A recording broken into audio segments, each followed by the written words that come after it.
चल, जय श्री कृष्णा बच्चों। आज आपको देखिए चैप्टर 3 कान भय बज बांसुरी के। कान यानी कन्हैया, इसका तत्सम शब्द हो जाएगा कन्हैया। 2 नंबर का आपका तत्सम भी आएगा, राइट। कान भय बज बांसुरी के सबसे पहला क्वेश्चन आएगा कि ये क्या है। चौपाई है, दोहा है, छंद है। तो सबसे पहले बच्चों आप ये अंडरस्टैंड करिए, कवित है। क्या है? कवित है। कवित का मतलब होता है बच्चों छंद के अंतर्गत आता है। और उस दिन मैं जो नेक्स्ट लेक्चर ली थी तो बताई भी थी आपको कि एक छंद के अंतर्गत होता है। एनसीईआरटी वाले सिलेबस में आता है। कवित की परिभाषा दीजिए। जैसे मैंने कवित का बताया भी था एक उदाहरण, प्रेम का लगाना कुछ कठिन नहीं सके, किंतु कठिन है नित्य नेह का निभाना। प्रेम करना बच्चों बहुत आसान होता है, बट उसको निभाना बहुत कठिन होता है। बट ये आपका सिलेबस नहीं है। सिर्फ आपको इतना माइंड करना है, कान भय बज बांसुरी के, चौपाई है, छंद है, क्या है? कवित है, राइट। इसमें देखिए रसखान जी का भी मैंने परिचय आपको लास्ट वाले उसमें बताया ही था कि रसखान जो थे एक मुस्लिम थे। इनका नाम सैयद इब्राहिम था। लेकिन ये भगवान कृष्ण की भक्ति में इतना लीन हो गए कि जब विठल नाथ जी से इनका संपर्क हुआ तो जो है इनका नाम सैयद इब्राहिम से बदल करके रसखान हो गया। बच्चों, भगवान हमारी जात पात नहीं देखता। भगवान ऐसा नहीं बोलता है कि आप हिंदू हो तो ही हम दर्शन देंगे। भगवान क्या होता है? प्रेम देखता है। मैंने आपको बताया भी था उस दिन में लेक्चर में कि रसखान को भगवान श्री कृष्ण ने साक्षात दर्शन दिया। बोलते हैं भगवान कि जिस रूप में आप मुझको देखते हो मैं उसी रूप में नजर आता हूं, ठीक है ना। तो रसखान जी भगवान श्री कृष्ण को बाल रूप में उस पान वाले की दुकान पर देखे थे। सेम उसी रूप में उनको नजर आए भगवान श्री कृष्ण। जब रसखान को दर्शन दिए तो बच्चों हमको ये जानकारी प्राप्त होती है कि हमको जात पात का भेदभाव नहीं रखना है, जात पात के भेदभाव को मिटाना है, ठीक है। हमको ऐसा नहीं कि हिंदू है मुस्लिम है। रसखान जी मुस्लिम थे लेकिन भगवान कृष्ण उनको दर्शन दिया। तो इस कवित में रसखान जी ने पहले कवित में बोले हैं गोपियां जो हैं भगवान कृष्ण से भाई नाराज हैं, अपनी नाराजगी व्यक्त कर रही है कि जो भगवान श्री कृष्ण हमसे प्रेम करते थे वो अब सिर्फ बांसुरी के हो गए। इसका केंद्रीय भाव था कि भाई गोपियां एक दूसरी सखी से कहती है कि ऐसा है सखी हम लोग ये व्रत छोड़कर चल चले। बोलते क्यों चल चले? तो बोलती क्योंकि अब जो कान थे कन्हैया कृष्ण जिसको सब गोपियां लोग बहुत चाहते थे वो अब तो सिर्फ बांसुरी के हो गए। बांसुरी यानी मुरली के हो गए हैं। हम लोगों से प्रेम उनका कम हो गया है क्योंकि दिन रात उसी के साथ में रहते। और रसखान जी बोल रहे हैं कि उन लोगों को बहुत इससे ईर्ष्या होती है, द्वेष होती है, जलन होती है। बांसुरी को लोग अपना सौतन समझती थी। क्या समझती थी? सौतन समझती थी। और दूसरे वाले कवित में बताई है कि हम लोग भगवान श्री कृष्ण का सारा स्वांग करेंगी, मतलब सारा नकल करेंगी, लेकिन भगवान श्री कृष्ण की मुरली को कभी अपने ओठों पर नहीं लगाएंगी। मतलब भगवान श्री कृष्ण मोर पंख लेते थे उसको भी धारण करेंगी, पीताम्बर ओढ़ते थे वो भी करेंगी, लाठी लकड़ी जो भी है सब कुछ करेंगी, बट उनकी मुरली को नहीं लगाएंगी। इसका हमारा 2 अर्थ निकलता है। मुरली को क्यों नहीं लगाएंगे? क्योंकि पहला अर्थ हो गया मुरली को लोग अपना सौतन समझती है। अगर पत्नी जिंदा है, पति दूसरी शादी विवाह कर लिया, उसको हम क्या बोलते हैं? सौतन बोलते हैं।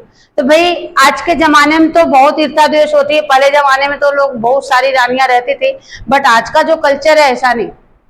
तो लोगों को ईर्ष्या द्वेष होता। तो वही गोपियां बोल रही हैं कि जो ये मुरली जो हमारी सौतन के समान है, क्योंकि भगवान कृष्ण हमसे प्रेम न करके उस मुरली से प्रेम करने लगे, इसलिए वो अपने ओठों पर लगाना नहीं चाहती। दूसरा अर्थ है कि भाई वो सम्माननीय मानती है, भगवान कृष्ण को माननीय मानती हैं और बोलती हैं कि अगर हम अपने अधर पे अपने ओठों पर मुरली लगा लेंगे तो हमारी मुरली क्या हो जाएगी? जूठा हो जाएगा। इसलिए वो लोग मुरली को अपने ओठों पर लगाना नहीं चाहती। 2 हमारा अर्थ जाता है। यही बच्चों इसका केंद्रीय भाव है। बोर्ड की दृष्टि से भी ये लेसन जो है इंपॉर्टेंट है। इंपॉर्टेंट पॉइंट में जैसे छोटे छोटे क्वेश्चन आएंगे, ठीक है, तो उसमें आ जाएगा सबसे पहला तो यही है कि कान्ह का तत्सम शब्द क्या होता है? कन्हैया। समानार्थी में आप कान्ह का कान्हा बोल सकते हो, लेकिन तत्सम शब्द में अगर आ जाएगा, देखिए तत्सम शब्द इसमें आपको आ जाएगा कान्ह लिखा रहेगा और आपको लिखना पड़ेगा कन्हैया। अंडरस्टैंड? अगर आप मान लीजिए कान्हा लिख दिया तो आपका गलत हो जाएगा। कान्हा समानार्थी में चलेगा, श्री कृष्ण समानार्थी में चलेगा, बट तत्सम में जो है कन्हैया आएगा, ठीक है। एक हुआ। सेकंड आया कि कान भय बज बांसुरी की चौपाई है, छंद है, कवित है, क्या है, कवित है। ठीक है, तो देखिए थोड़ा सा हम लोग इसको सामान्य विधान से पढ़ते हैं कि कान भय बस बांसुरी के, अब कौन सखी हमको चाहिए, निशिधौस रहे संग साथ लगी, यह सौतीन तापिन क्यों सही है, जिन मोह लियो मनमोहन को, रस खान सदा हमको दहिए, मिल आओ सबे सखी भाग चले, अब तो ब्रज में बांसुरी रही है। दूसरे का है मोर पखा सिर ऊपर राखियो, गुंज की माल गले पहरोंगी, ओढ़ी पीताम्बर लय लौकटी बन, गोधन ग्वारन संग फिरोंगी, भाव तो वही रस मेरो रस खानी, सो तेरे कहे सब स्वांग करोंगी, या मुरली मुरली धर की, अधरान धरी अधरान धरोंगी। वर्ड मीनिंग्स देखिए, कान मीन्स कन्हैया, बांसुरी का मीन्स लिख लीजिए, आप लोग राइट कर लीजिए मुरली। निशी धौस वेरी इंपॉर्टेंट वर्ड, निशी का मतलब होता है रात और धौस का मतलब होता है दिन, तो निशी मतलब रात,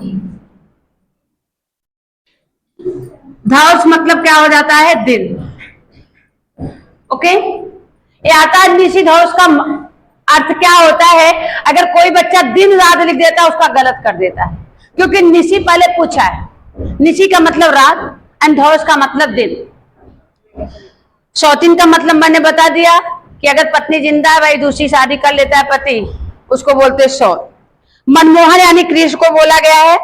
दहिया यानी होता है जलाना, मतलब वो लोग जल रही है विरह में, कि भाई कोई प्रेम अगर किसी और से कर रहा है, दूसरे से करने लग रहा है, तो तकलीफ सभी को होता है। उसी प्रकार गोपियां जो हैं बहुत ईर्ष्या है, बहुत दुखी हैं, बहुत क्रोधित है, जल रही हैं। मिलियाओ सखी से भाग चले, अब तो ब्रज, ब्रज यानी ब्रज में रहने वाले लोग, बांसुरी यानी मुरली। ओके, सेकंड का थोड़ा अर्थ देखिए, मोर पखा यानी मोर पंख, राइट कर लीजिए, मोर पखा मोर पंख, सिर यानी सर के ऊपर यानी ऊपर रखेंगे, गुंज की माल, गुंज की माला मतलब होता है एक घुंची होता है, गुंज रेड रेड कलर का होता है, उसकी माला भगवान श्री कृष्ण पहनते थे। तो एक गोपियां बोलती है भाई हम गुंज की माला भी पहनेंगे, गुंजा की माला पहनेंगे।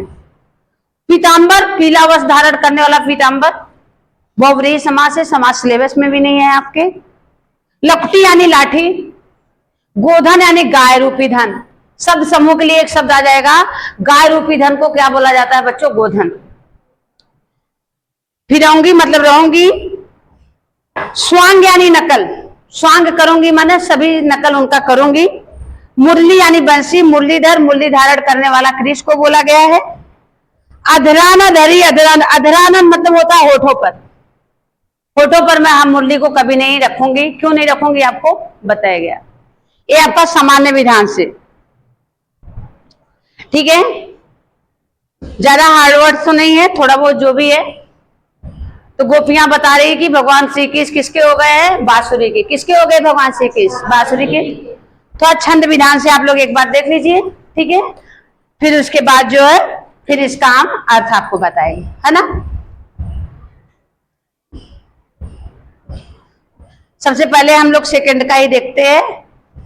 मोरे पखा सिर ऊपर राख्यों, गुंज की माले गरे पहिरोंगी, ओढ़ी पीताम्बर लेल पुटी बन, गोधन ग्वारन संग फिरोंगी, भाव तो वही मेरो रसी खाने, सो तेरे कहे सब स्वांग करोंगी, या मुरली मुरली धर की, अधराना धरी अधराना धरेंगी।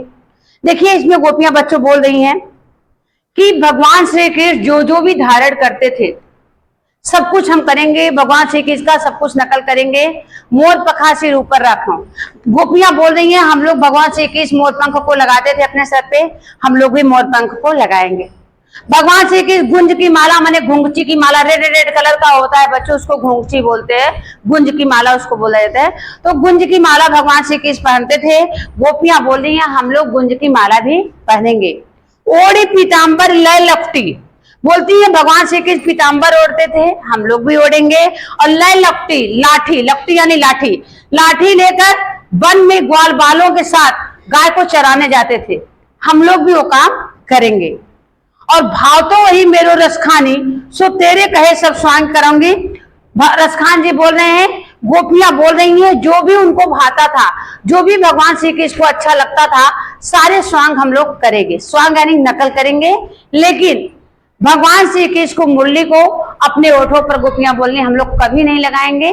अधरा ना धरे अधरा धरोगे, क्यों? क्योंकि वो लोग बांसुरी से बहुत ईर्ष्या करती थी, गोपियां द्वेष करती थी, जलन करती थी, बोलती थी ये तो हमारी सौतन आ गई है, हमारा स्थान इस बांसुरी ने ले लिया है, भगवान श्री कृष्ण को हमारे सिवा इस बांसुरी से ज्यादा प्रेम हो गया है, इसलिए वो बांसुरी को अपना सौतन समझती है, ईर्ष्या द्वेष जलन करती हैं, इसलिए वो मुरली को अपने ओठों पर लगाना नहीं चाहती।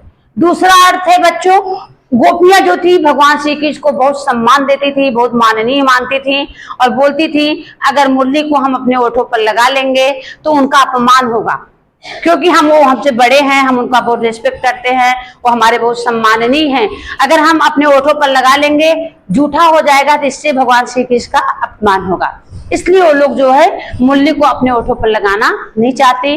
बच्चों आपका क्वेश्चन वेरी इंपॉर्टेंट है, आएगा कि 4-5 वाक्य में उत्तर लिखिए, तो आप दोनों टाइप से लिख सकते हो। आपको अगर लिखना है कि भाई गोपियां मुरली को अपना सौतन समझती थी, उससे ईर्ष्या द्वेष जलन करती थी, इसलिए वो ओठों पर लगाना नहीं चाहती थी, या तो जो अभी मैंने बताया कि भगवान श्री कृष्ण को बहुत सम्मान देती थी और बोलती थी भाई वो हमारे माननीय हैं, अगर हमने उनकी बांसुरी को अपने ओठों से लगा लिया वो झूठा हो जाएगा और भगवान श्री कृष्ण का अपमान होगा, इसलिए बच्चों लगाना नहीं चाहती थी। यही आपके कवित 2 का था, ठीक है। तो आप लोग बच्चों आज इसको देखिए और थोड़ा सा समझिए, जिससे कोई भी प्रॉब्लम हो तो प्लीज बाद में पूछ लीजिए। जय हिंद, जय भारत।